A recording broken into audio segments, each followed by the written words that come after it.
Hello विद्यार्थी मित्रों, सौने जय श्री कृष्ण। આગળના વિડિયો લેક્ચરમાં આપણે મધ્ય સપાટી સંચાલનના કાર્યો ભણ્યા। આજના વિડિયો લેક્ચરનો આપણો ટોપિક છે તળ સપાટી સંચાલનના કાર્યો। આગળના બંને વિડિયો લેક્ચરમાં મેં તમને બે વખત આકૃતિ રિપીટ કરાવી છે। ફરીથી અત્યારે તમને કહી દઉં છું અને પછી આપણે તળ સપાટી સંચાલનના કાર્યો ભણી। સંચાલનની વિવિધ સપાટીઓ, કેટલી સપાટીઓ? 3। ઉચ્ચ સપાટી સંચાલન, મધ્ય સપાટી સંચાલન અને તળ સપાટી સંચાલન। ઉચ્ચ સપાટી સંચાલનનું બીજું નામ ટોચની સપાટી અથવા તો સર્વોચ્ચ સપાટી। મધ્ય સપાટી સંચાલનનું બીજું નામ અધિકારીઓની સપાટી। તળ સપાટી સંચાલનનું બીજું નામ નિમ્ન કે નિરીક્ષકોની સપાટી। ઉચ્ચ સપાટી સંચાલનમાં કોનો સમાવેશ થાય? સંચાલક મંડળ, managing director, general manager, CEO। મધ્ય સપાટી સંચાલનમાં કોણ આવશે? વિભાગીય અધિકારી। વિભાગીય અધિકારીઓમાં કોણ? ઉત્પાદન અધિકારી, ખરીદ અધિકારી, વેચાણ અધિકારી, નાણાં અધિકારી અને કર્મચારી અધિકારી। અને તળ સપાટી સંચાલનમાં કોણ આવશે? નિરીક્ષકો, જોબર અને ફોરમેન। હવે આપણે શીખીએ તળ સપાટી સંચાલનના કાર્ય। તો આગળ પણ મેં તમને કીધું છે 3 સપાટીના કાર્યો આપણને આપ્યા છે। ઉચ્ચ સપાટી સંચાલનના કાર્યો, મધ્ય સપાટી સંચાલનના કાર્યો અને તળ સપાટી સંચાલનના કાર્યો। આ 3 માંથી કોઈ એક સપાટીના આપણને કાર્યો જરૂર પરીક્ષામાં પૂછાય છે। એટલે તમારે 3 સપાટી સંચાલનના કાર્યો તમારે તૈયાર કરવા પડે। કા મધ્ય સપાટી સંચાલનના કાર્યો પૂછી લે, કા તળ સપાટી સંચાલનના કાર્યો પૂછી લે, કા ઉચ્ચ સપાટી સંચાલનના કાર્યો પૂછી લે। એટલે વોટએવર આપણે તો 3 પ્રશ્નો તૈયાર કરવાના છે। હવે ગઈકાલના વિડિયો લેક્ચરમાં મેં તમને એક પ્રશ્ન પૂછેલો કે મધ્ય સપાટી સંચાલન માટે પેટા વિભાગ કયો? તો એના માટે પેટા વિભાગ કયો કહેવાય? તળ સપાટી સંચાલન। આ એક વિભાગ બેનો, આ બીજો વિભાગ બેનો અને આ ત્રીજો વિભાગ બેનો। ખ્યાલ આવ્યો? તો આ જે વિભાગ છે ઈ કોને આદેશ કરે? મધ્ય સપાટી। અને મધ્ય સપાટી વિભાગ ઈ કોને આદેશ કરે? તળ સપાટી। એટલે ગઈકાલે આપણે જ્યારે મધ્ય સપાટી સંચાલનના કાર્યો ભણતા હતા એની અંદર એક કાર્ય એવું આવેલું કે પેટા વિભાગના કાર્ય પર ધ્યાન રાખવું। કોણે રાખવાનું છે? મધ્ય સપાટી સંચાલન। તો મધ્ય સપાટી સંચાલન માટે પેટા વિભાગ, આ એક આખો વિભાગ છે। આ પેટા વિભાગ નથી। એટલે જેવી રીતે આ આખો વિભાગ છે એવી રીતે આ આખો વિભાગ છે। તો મધ્ય સપાટી સંચાલન માટે પેટા વિભાગ કયો થયો? તળ સપાટી। ઉચ્ચ સપાટી સંચાલન માટે પેટા વિભાગ કયો થયો? મધ્ય સપાટી। સમજ પડે છે? ઓકે। એના પછી તળ સપાટી સંચાલનના કાર્યો કુલ આપણને 10 પોઈન્ટ આપ્યા છે। 10 પોઈન્ટ આપણે બહુ સારી રીતે એક પછી એક સમજતા જઈએ। પહેલો મુદ્દો, કામદારોના કાર્યોનું નિરીક્ષણ કરવું। કામદારોના કાર્યોનું નિરીક્ષણ કરવું। અહીંયા એ જ વ્યક્તિઓ છે, નિરીક્ષકો, જોબર અને ફોરમેન, જે કામદારોના કાર્યોનું સતત શું કરે છે? નિરીક્ષણ। ખ્યાલ આવ્યો? કામદારોના કાર્યોનું શું કરવું? નિરીક્ષણ। એટલે કે કર્મચારીને જે કામ સોંપવામાં આવ્યું છે એ કામ કરી રહ્યો છે કે નહીં, એને જે સમયમાં કામ કરવા આપ્યું છે એ સમયમાં એ કામ પૂરું કરે છે કે કેમ, આનું સતત શું કરવાનું છે? નિરીક્ષણ। બીજો મુદ્દો, કામદારોમાં શિસ્ત અને જુસ્સો વધે તેવા પ્રયત્નો કરવા। કામદારોમાં શિસ્ત અને જુસ્સો વધે તેવા પ્રયત્નો કરવા। હવે આખી વાત મારે તમને એક ઉદાહરણ દ્વારા સમજાવવી પડશે। આપણે સ્કૂલની વાત કરીએ દાખલા તરીકે સ્કૂલના જે ટ્રસ્ટી મંડળ હોય એ કઈ સપાટી આવે? ઉચ્ચ સપાટી. બરાબર. એના પછી સ્કૂલના મેન વ્યક્તિ જેને આપણે પ્રિન્સિપાલ કહીએ છીએ, તો એ પણ શેમાં આવશે? ઉચ્ચ સપાટી. એના પછી ગુજરાતી મીડિયમ, ઇંગ્લિશ મીડિયમ, આવી રીતે જુદા જુદા વિભાગો છે. તો દરેક વિભાગોના સુપરવાઇઝર એટલે કે કોઓર્ડિનેટર એ કઈ સપાટી આવશે? મધ્ય સપાટી. અને શિક્ષકો કઈ સપાટી આવશે? તળ સપાટી. ખ્યાલ આવે છે? અને એટલે એનો મતલબ એમ કે અમારી ઉપર કોણ? કોઓર્ડિનેટર. શિક્ષક ઉપર કોણ? કોઓર્ડિનેટર. તો અમારા શિક્ષકના હાથ હેઠળ કોણ? વિદ્યાર્થી. વિદ્યાર્થીની ઉપર કોણ? શિક્ષક. શિક્ષકની ઉપર કોણ? કોઓર્ડિનેટર. કોઓર્ડિનેટરની ઉપર કોણ? પ્રિન્સિપાલ. એટલે આ એક 3 સપાટીઓ બની. હવે તમે એમ કહેશો સાહેબ પ્રિન્સિપાલની સપાટી આપી, કોઓર્ડિનેટરની સપાટી આપી, એના પછી શિક્ષકની સપાટી આપી, તો વિદ્યાર્થીની સપાટી કેમ ન આપી? કેમ કે અહીંયા આપણને એમ કીધું ને, કામદારોમાં શિસ્ત અને જુસ્સો વધે તેવા પ્રયત્નો કરવા. આમાં જે કામદાર છે આ જે વાત છે ને એને આપણે બહુ સારી રીતે ક્લિયર કરવાની છે. ફરીથી હું કહું, પ્રિન્સિપાલની સપાટી આપી, એના પછી કોઓર્ડિનેટરની સપાટી આપી અને શિક્ષકની સપાટી આપી. તો અમારા હાથ હેઠળ કોણ હોય છે? વિદ્યાર્થી. શિક્ષકના હાથ હેઠળ કોણ હોય છે? વિદ્યાર્થી. તો વિદ્યાર્થીની સપાટી કેમ નથી આપી? ત્રણેયની સપાટી આપી છે, વિદ્યાર્થીની સપાટી નથી આપી. એટલે કે અહીંયા ધંધામાં 3 સપાટીઓ આપ્યા છે. બરોબર? તો આ 3 સપાટીમાં કામદાર શબ્દ ત્યાં આવ્યો જ નથી. અને કામદારને મેં કોની સાથે સરખાવ્યો છે? વિદ્યાર્થી સાથે. આપણે જે ઉદાહરણ લીધું એમાં આપણે વિદ્યાર્થી શબ્દ કોની સાથે સાંકળ્યો છે? કામદાર સાથે. અથવા તો કામદારને કોની સાથે સાંકળ્યો છે? વિદ્યાર્થી સાથે. તો આ જે એટલી વાત કરી એમાં તે તમને કામદાર શબ્દ જોવા મળે છે? કર્મચારીને કામદાર કહું છું. એ તો કર્મચારી અધિકારી છે અને કર્મચારી વિભાગ છે. જે કામદાર શબ્દ નથી.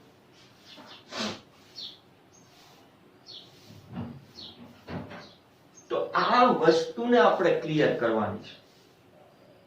તો અહીંયા આપણને એમ કીધું છે કામદારોમાં શિસ્ત અને જુસ્સો વધે તેવા પ્રયત્નો કરવાના છે.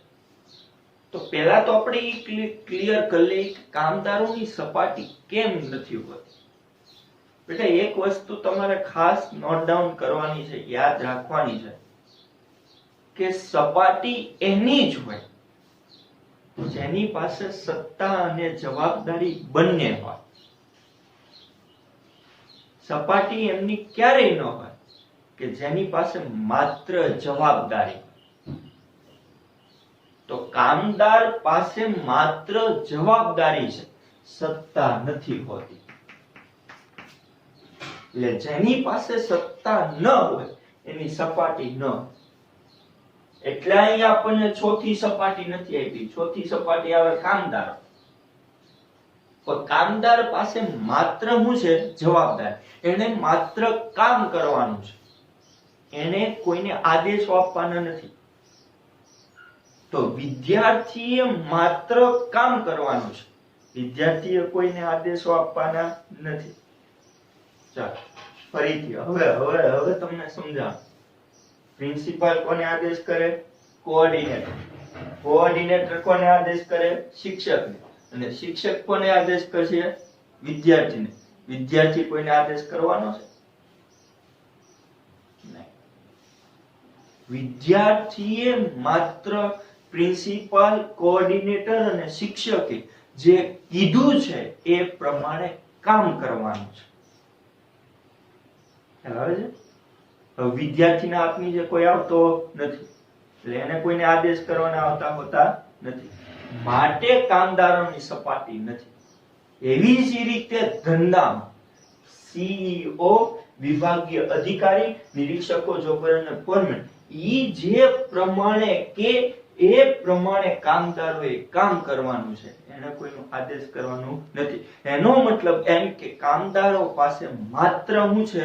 જવાબદારી, સત્તા નથી. તો જેની પાસે સત્તા ન હોય એની સપાટી હોતી નથી. એટલે અહીં આપણને કામદારની સપાટી આપી નથી. એટલે આપણને કીધું છે કામદારોમાં શિસ્ત અને જુસ્સો વધે તેવા પ્રયત્નો કરો. હવે આપણે ટોપિક ઉપર આવીએ. કામદારોમાં શિસ્ત અને જુસ્સો વધે તેવા પ્રયત્ન કરો.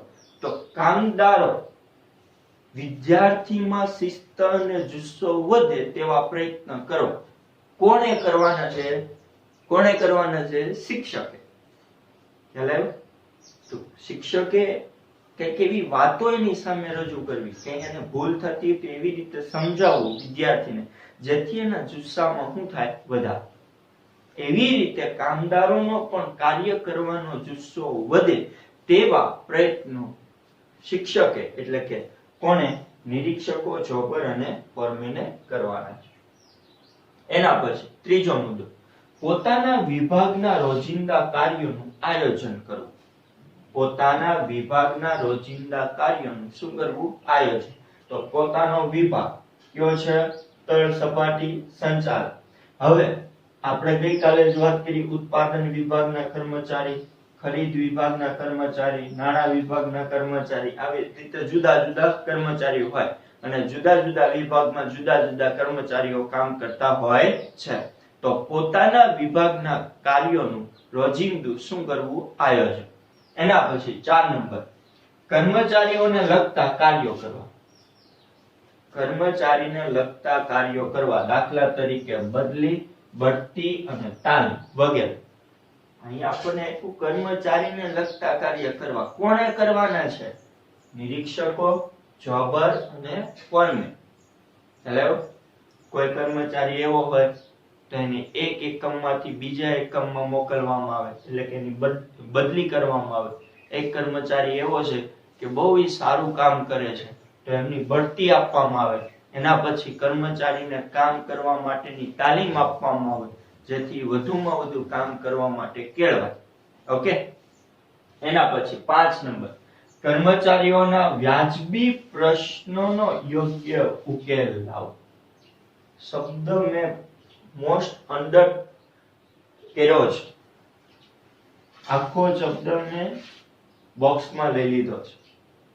અહીંયા આપણને કીધું કર્મચારીના વ્યાજબી પ્રશ્નોનો યોગ્ય ઉકેલ લાવો. હવે પહેલા તો આપણે એ સમજવાનું છે કે વ્યાજબી પ્રશ્ન કોને કહેવાય. ફોર એક્ઝામ્પલ આપણે ઉદાહરણ લઈ લઈએ કે ધંધાની અંદર A, B, C, D અને E આ 5 કર્મચારીઓ કામ કરે છે. ચાલો, 5 કર્મચારીઓ કામ કરે છે. હવે A, C, D અને E એમનો ચારેયનો પગાર છે 5000 રૂપિયા. બરોબર. અને B નો પગાર છે 4500 રૂપિયા. A, C, D, E જેટલું કામ કરે છે એટલું જ કામ B કરે છે. A, C, D, E જે ટાઈમે આવે છે એ જ ટાઈમે B આવે છે. પણ આ ચારેયનો પગાર કેટલો છે? 5000. અને B નો પગાર કેટલો છે? 4500. આવું કેમ? તો B નામનો વ્યક્તિ મેનેજર પાસે અથવા તો માલિક પાસે જાય છે અને માલિકને કહે છે કે તમે ચારેયને 5000 આપો છો અને મને 4500 આપો છો. આને વ્યાજબી પ્રશ્ન કહેવાય. ચારને 5000 મળે છે, એકને 4500 મળે છે. આ વ્યાજબી પ્રશ્ન છે.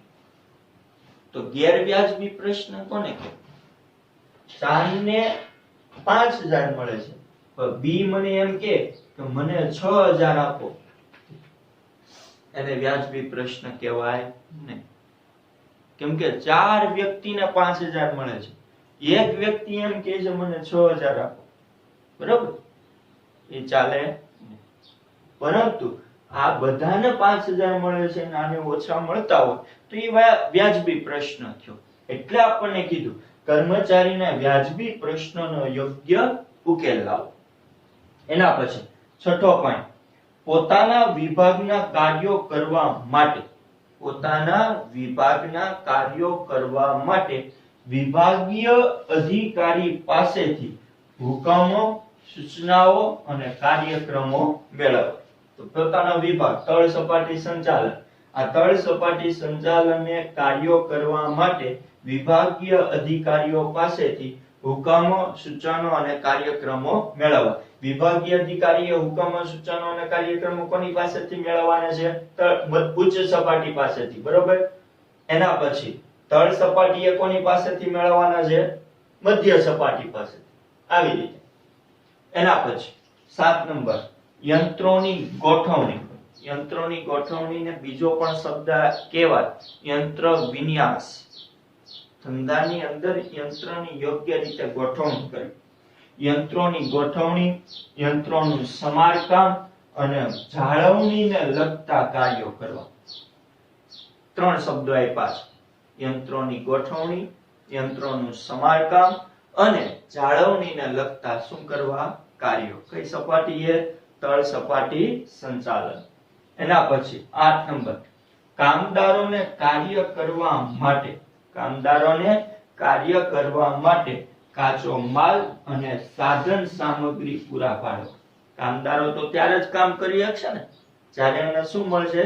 કાચો માલ. તો કામદારોને કામ કરવા માટે કાચો માલ અને સાધન સામગ્રી પૂરા પાડવા. કઈ સપાટીએ? તળ સપાટી સંચાલકોએ. એના પછી 9 નંબર, ઉચ્ચ સપાટીએ લીધેલા નિર્ણયો, નીતિઓનો અમલ કરવો. એટલે કે ઉચ્ચ સપાટી જે નિર્ણયો લે છે, ઉચ્ચ સપાટી જે નીતિઓ ઘડે છે, એનો તળ સપાટી સંચાલને શું કરવાનો છે? અમલ. અને છેલ્લો મુદ્દો, તળ સપાટીએ થતી વિવિધ પ્રવૃત્તિઓનો અહેવાલ.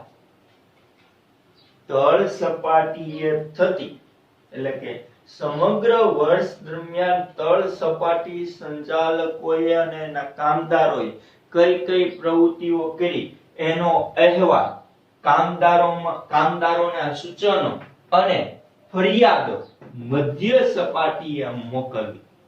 એટલે કે આ જે સપાટી છે એનો આખો અહેવાલ તૈયાર કરી કામદારોની ફરિયાદો, કામદારોના સૂચનો, આનો આખો રિપોર્ટ તૈયાર કરી કઈ સપાટીએ મોકલવો? મધ્ય સપાટી સંચાલકો સમક્ષ. ખ્યાલ આવ્યો? તો આ વિડિયો લેક્ચરમાં અહીંયા આપણા 3 સપાટી સંચાલનના કાર્યો પૂરા થાય છે. ખ્યાલ આવે છે? ઉચ્ચ સપાટી સંચાલનના કાર્યો એના પણ આપણે 10 પોઈન્ટ ભણ્યા. મધ્ય સપાટી સંચાલનના કાર્યો જેના આપણે 9 પોઈન્ટ ભણ્યા અને તળ સપાટી સંચાલનના કાર્યો જેના આપણે 10 પોઈન્ટ ભણી ગયા. તો અહીંયા આપણું જે સંચાલનની વિવિધ સપાટીઓ અને તેના કાર્યો એ ટોપિક પૂરો થાય છે. આગળના વિડિયો લેક્ચરમાં આપણે નવો ટોપિક શરૂ કરીશું. Thank you.